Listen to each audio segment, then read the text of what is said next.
Question है the sum of two adjacent angle is 150 degree if one of them and if one of them is 50 degree less than the other find the angles. तो adjacent angle सबसे पहले एक हम लोग triangles एक angle बना लेते हैं।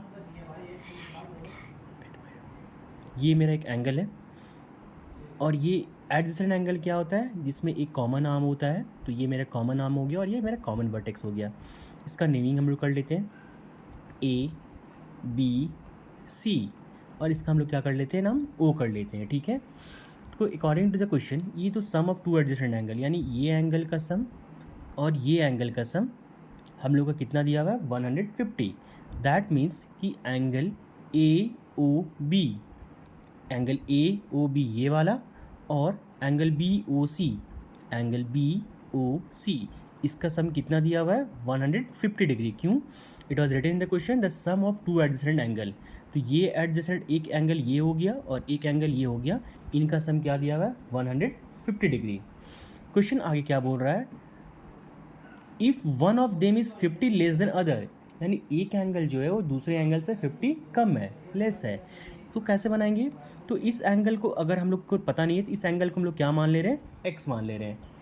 इस एंगल को क्या मान ले रहे हैं, एक्स मान ले रहे हैं। और दूसरा एंगल क्या बोल रहा है कि one of them is 50 less than the other, यानी ये एक्स है तो दूसरा क्या होगा उससे 50 कम होगा। अब हम लोग क्या लिखे थे, A O B plus B O C is equal to 150। तो एंगल ए ओ बी इसके जगह वैल्यू क्या आया मेरा x minus 50 plus angle B O C को हम लोग क्या माने थे x is equal to 150 degree. अब ऋषिका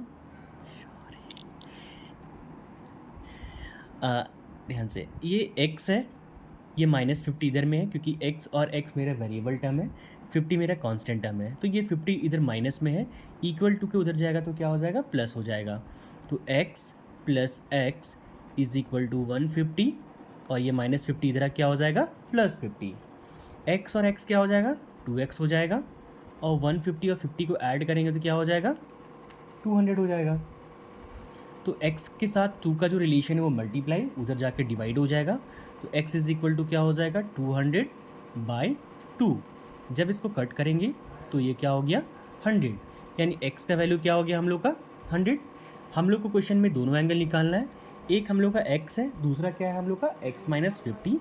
तो दूसरा एंगल क्या होगा x माइनस 50। तो x का वैल्यू हम लोग का क्या फाइंड आउट हुआ 100। तो 100 minus 50 is equal to 50 degree. तो दूसरा एंगल क्या हो जाएगा 50 डिग्री।